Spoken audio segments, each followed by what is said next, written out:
ഞങ്ങൾക്ക് പറയാൻ സൗകര്യമുള്ള സമയത്ത് ചുട്ട മറുപടി തരും. പൊളഞ്ഞാലും പൊളഞ്ഞില്ലേലും അവിടെ നിന്ന് കേട്ടോണം. മേലാൽ ഇത്തരം വർത്തമാനമായിട്ട് ഇങ്ങോട്ട് എഴുന്നള്ളരുത്. അതെ പിണറായി വിജയൻ പറഞ്ഞ വീട്ടിൽ പോയി പറയേണ്ടി വരും.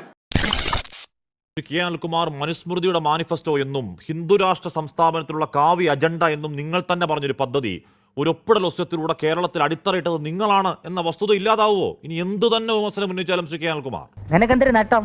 ഇത് നിന്റെ മൂപ്പിലാന്റെ വകയല്ലല്ലോ. കാശ്മീർ ഞാൻ ഇവിടെ ഇരിക്കുന്ന സ്ഥലത്ത് ഇടയ്ക്കിടയ്ക്ക് കറണ്ട് പോയിക്കൊണ്ടിരിക്കുകയാണ്. 10 കൊല്ലം മുമ്പ് ഉമ്മൻചാണ്ടി സർക്കാരിന്റെ കാലം ഓർമ്മിക്കാൻ കഴിയുന്ന വിധമുള്ള പവർ കട്ടിന്റെ കാലമാണ്. എന്താ എന്റെ ഉദ്ദേശം?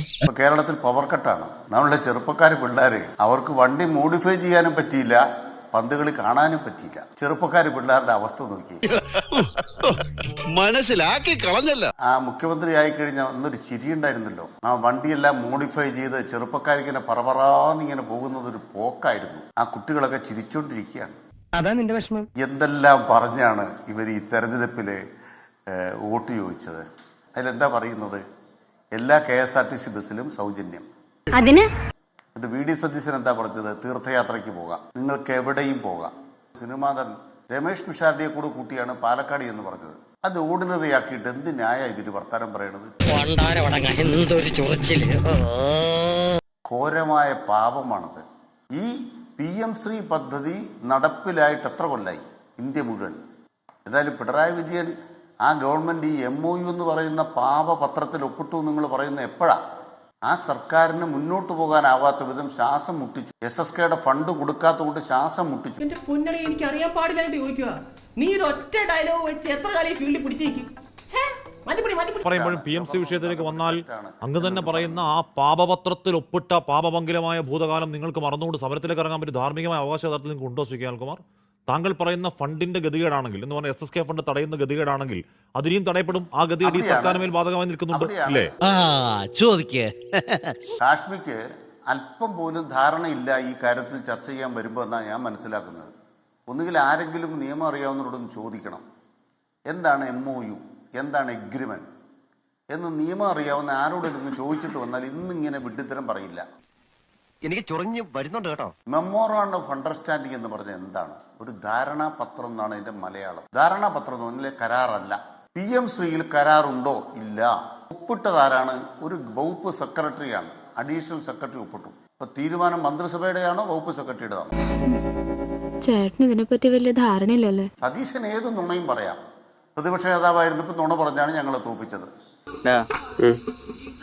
നിനക്ക് ഇപ്പോഴും നല്ല വിഷമമുണ്ടല്ലേ? ഞങ്ങൾ മോദി പറഞ്ഞത് ഒപ്പിട്ടിരുന്നെങ്കിൽ SSKയുടെ 1000 അന്നേ കിട്ടുമായിരുന്നു. നിങ്ങൾ മോദി പറഞ്ഞ ഒപ്പിട്ടു വേണ്ടാന്ന് അനിൽകുമാർ. ആ MOUവിൽ പറയുന്നത് അതിൽ നിന്ന് പിന്മാറാനുള്ള അവകാശം കേന്ദ്രത്തിന് മാത്രമേ ഉള്ളൂ. സംസ്ഥാനങ്ങൾക്ക് 30 നോട്ടീസ് അത് ടെർമിനേറ്റ് ചെയ്യാം. അങ്ങ് എന്റെ വിവരത്തെ പറ്റി പറഞ്ഞല്ലോ. അങ്ങ് മിനിമം MOU ഒന്ന് വായിച്ചു നോക്കിയിട്ട് പറയണം ചർച്ചയ്ക്ക് വരുമ്പോൾ ശ്രീ അനിൽകുമാർ. LDF സർക്കാർ ഒപ്പിട്ടു. അനിലേട്ടൻ പറയുന്നതിൽ ഒരു അർത്ഥമില്ല. അത് കിടന്നോടത്ത് കിടന്ന് മെഴുകുക, കിടന്നോടത്ത് കിടന്ന് ഉരുളുക എന്നൊക്കെ പറയുന്ന പഴയ നാടൻ ജോലികളുണ്ട്. അതാണ് അദ്ദേഹം കാണിച്ചുകൊണ്ടിരിക്കുന്നത്. അദ്ദേഹം പറഞ്ഞ സെക്രട്ടറി ഒപ്പിട്ടു എന്നാണ്. ശിവൻകുട്ടി എന്ന് പറയപ്പെടുന്ന ആരായിരുന്നു? അദ്ദേഹം വിദ്യാഭ്യാസ മന്ത്രി ആയിരുന്നില്ലേ? അദ്ദേഹം പറഞ്ഞത് എന്താണ്? അത് ഞങ്ങൾ ഒപ്പിട്ടിട്ടു. അങ്ങനെ ഒരു സംഭവം ഉണ്ടായി. അപ്പൊ NEP അംഗീകരിക്കുന്നുണ്ടോ? നിലപാടുകൾ മാറ്റിയോ? കൃത്യമായിട്ട് മാധ്യമ പ്രവർത്തകർ ചോദിച്ചല്ലോ. അത് നിലപാടുകൾ എന്നും ഹിഡനായിരിക്കേണ്ടതല്ല, മാറ്റേണ്ടതാണ്. അത് മാറ്റിയിട്ടുണ്ട്. അതിലെന്താ കുഴപ്പം എന്ന് പറഞ്ഞത് ശിവൻകുട്ടി എന്ന കേരളത്തിന്റെ മുൻ വിദ്യാഭ്യാസ മന്ത്രി, ഇടതുപക്ഷ രാഷ്ട്രീയ പാർട്ടിയുടെ നേതാവ് കൂടിയാണ്. സത്യമാണെങ്കിലും എനിക്ക് അംഗീകരിച്ചു കൊടുക്കാൻ പറ്റുമോ? കുമാർ പറയുന്ന കേട്ടാൽ തോന്നും ഇതിപ്പോ VD സതീശൻ കേരളത്തിന്റെ മുഖ്യമന്ത്രി ആയപ്പോഴാണ് ഈ പറഞ്ഞ കാര്യങ്ങളൊക്കെ വന്നത്. ഇപ്പൊ സിനിമാ താരം രമേഷ് പിഷാരടിയൊക്കെയാണ്. അദ്ദേഹം ആരെ വേണമെങ്കിലും ആക്ഷേപിച്ചോട്ടെ. രമേഷ് പിഷാരടി കേരളത്തിന്റെ MLA ആയി. മനസ്സിലായില്ലേ? നിങ്ങൾ ആ KPSC ലളിതയും ഇന്നസെന്റിനെ ഇറക്കി പരസ്യം ചെയ്തില്ലേ?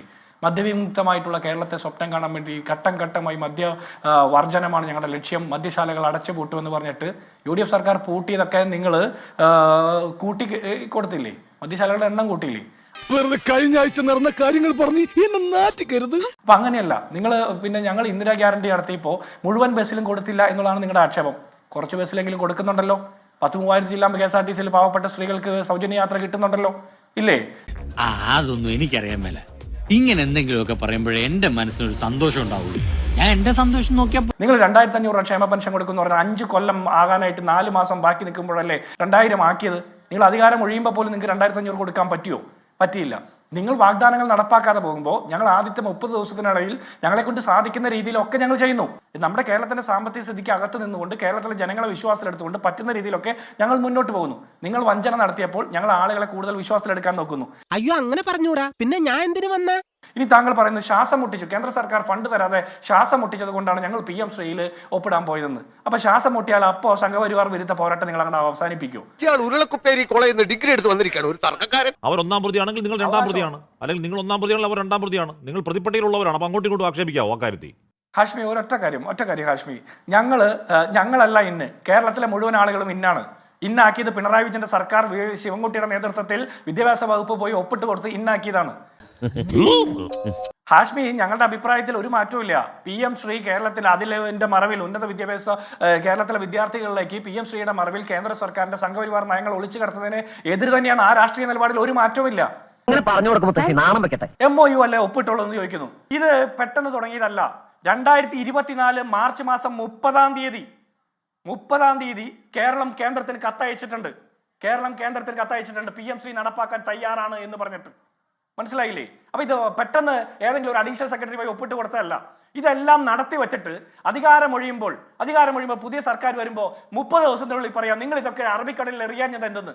ഞങ്ങളുടെ ഓരോന്നോരോന്നെ പുറത്തേക്ക് വന്നോണ്ടിരിക്കുകയാണല്ലോ. ഈ ചർച്ചയിൽ മുഖ്യമന്ത്രിയാണോ ജിൻഡോ ജോൺ ആണോ കള്ളം പറയുന്നത് എനിക്കൊരു സംശയമുണ്ട്. ജിൻഡോ ജോൺ പറയുന്നത് ഇപ്പോഴൊരു കമ്മിറ്റിയെ വെച്ചിരിക്കുന്നത് നടപ്പാക്കാതിരിക്കാനാണ്. പക്ഷെ സതീശൻ പറയുന്നത് ഇന്നലെ പറഞ്ഞു കേട്ടത് അത് ഏത് സ്കൂളാണെന്ന് തെരഞ്ഞെടുക്കാനുള്ള അവകാശം സംസ്ഥാന സർക്കാരിന് കിട്ടണം, പിന്നെ സിലബസ് പാടില്ല. ഇത് രണ്ടോ പറയും. ഈ നാട്ടുകാരെ പറ്റിക്കാൻ കയ്യും കാര്യം വെച്ച് മുഖ്യമന്ത്രിയുടെ വേഷവും കിട്ടി ഇറങ്ങരുത് സതീശൻ. എവിടെ ഇതൊരു നടക്കി പോണ ലക്ഷണില്ല. ഞാൻ ഇവന്റെ 2 വാങ്ങിച്ചിട്ടേ പോവുള്ളൂ. ഇന്ത്യയിലെ ഏതെങ്കിലും ഒരു സംസ്ഥാനം PM ശ്രീയിൽ കക്ഷി ചേർന്നാൽ ഒപ്പിട്ട് കഴിഞ്ഞാൽ സ്കൂളുകളെ തെരഞ്ഞെടുക്കുന്ന കേന്ദ്രമാണോ സംസ്ഥാനമാണോ? ഇങ്ങനെ തെരഞ്ഞെടുത്ത ജനങ്ങളെ പച്ചയ്ക്ക് പറ്റിക്കാൻ മടിയില്ലാത്തൊരു ഭരണാധികാരിക്ക് വേണ്ടിയാണ് ജിൻഡോ ജോൺ ഇവിടെ എന്തെല്ലാം വാദങ്ങളാ പറയുന്നത്. ഒരുമാതിരി ചൊറിഞ്ഞു വരുന്നുണ്ട് നിന്റെ വർത്താനം കേട്ടിട്ട്. എന്നിട്ട് പറയാണ് പുറത്ത് കിടക്കാനുള്ള വഴിയാ തേടാൻ പോകും. നേരവോ ആണെങ്കിൽ 3 കള്ളം ഇന്നലെ പറയാൻ പാടില്ലായിരുന്നു. ഒന്നാമത്തെ കള്ളം PM ശ്രീ ഫണ്ട് കേരളം കൈപ്പറ്റി എന്ന കള്ളം മുഖ്യമന്ത്രി പറയാൻ പാടില്ലായി. 2, സംസ്ഥാനങ്ങൾക്ക് സ്കൂളുകളെ തെരഞ്ഞെടുക്കാനുള്ള ബാധ്യതയാ ഉള്ളത്. അങ്ങനെ തെരഞ്ഞെടുത്ത് PM ശ്രീ പോർട്ടലിൽ രജിസ്റ്റർ ചെയ്യുക എന്നുള്ളത് സംസ്ഥാനങ്ങളുടെ ബാധ്യതയാണ്. നിങ്ങളോട് എനിക്കൊരു ദേഷ്യമില്ല. വിവരമില്ലായ്മ ഒരു കുറ്റമല്ലല്ലോ. അതെ. അതിനു പകരം സ്കൂളിനെ തെരഞ്ഞെടുക്കാനുള്ള അവകാശം പിടിച്ചു വാങ്ങുന്നു മോദിയുടെ കയ്യിൽ നിന്ന് എന്ന തരത്തിൽ 3.5 കോടി മലയാളിക്ക് ചിന്താശേഷി ഇല്ല എന്ന് ധരിക്കാൻ പാടില്ലായിരുന്നു. അല്ലല്ല, ഏകപക്ഷീയമായി നമ്മൾ കൊടുക്കുന്ന സ്കൂളങ്ങ് അതിൽ അപ്ലോഡ് ചെയ്യല്ല ശ്യാൽകുമാർ. പറയട്ടെ. ഏകപക്ഷീയമായി നമ്മൾ പറയുന്ന സ്കൂളുകളങ്ങ് അംഗീകരിച്ച് അപ്ലോഡ് ചെയ്യല്ല ചെയ്യുന്നത്. അതിൽ വേറെ ടെസ്റ്റുകളുണ്ട്. അതിൽ കേന്ദ്രത്തിന്റെ റാറ്റിഫിക്കേഷൻ ആവശ്യമുണ്ട്. നിനക്ക് വല്ല പ്രാന്തണ്ട ഈ ഉളകളോട് വർത്താനം പറയാൻ? അതെ, അത്രേ ഉള്ളൂ.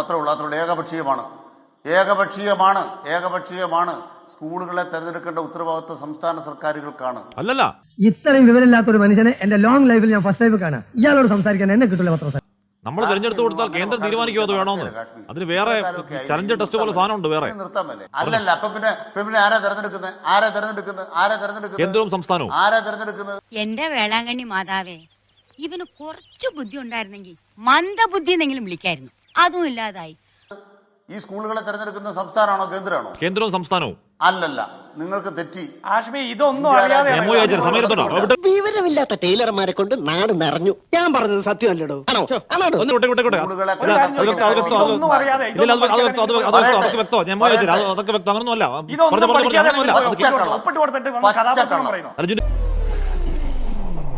എടാ, നീ ശരിക്കും മണ്ടനാണോ അതോ മണ്ടനെ പോലെ അഭിനയിക്കാണോ? ശരിക്കും മണ്ടനാണ് സാർ.